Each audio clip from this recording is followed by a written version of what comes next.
Australia are set to unleash their next generation of stars on England throughout the three T20 matches later this month, should they wrap up the Ashes early. Australia went into the final day of the Test match at North Sydney Oval, knowing a win would keep the Ashes in their hands, giving them a 6-point lead in the multi-format series with only 6 points left available across the remaining three T20s. England were 2-122 midway through the second session, with openers Lauren Winfield, 34, and Tammy Beaumont back in the shed in front of 1759 fans. The cumulative total for the Test has exceeded 12,000.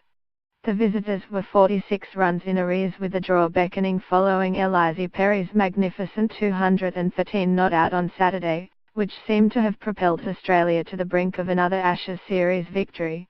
England went into the final day needing a draw at North Sydney Oval, and then victory in all three T20s to regain the Ashes that Australia won back 2 years ago in the UK. A host of young guns are on standby and ready for their Ashes debut, including left-arm New South Wales quick Lauren Cheadle, who narrowly missed making her Test debut this week. All-rounder Ashley Gardner would also be at the top of a list for a possible recall after being omitted this week from the Test 11. Selectors will be closely monitoring Wednesday's T20 clash at Drummoy Oval between the Governor-General's 11 and England, 2 days before the final phase of the Ashes begins at North Sydney Oval.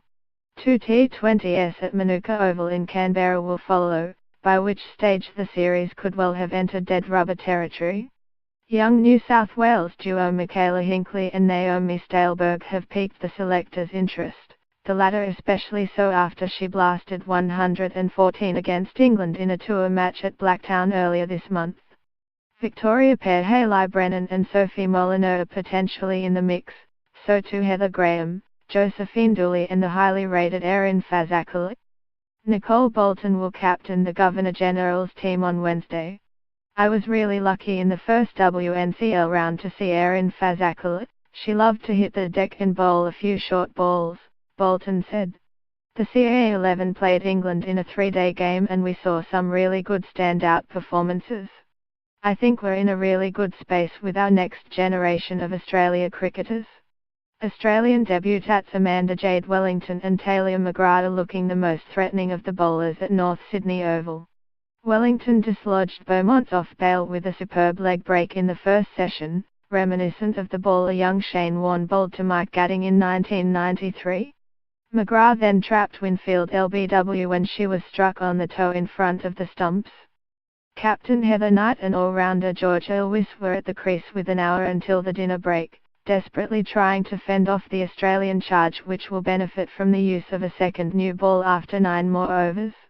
Knight said on Saturday night that England must go into their shell.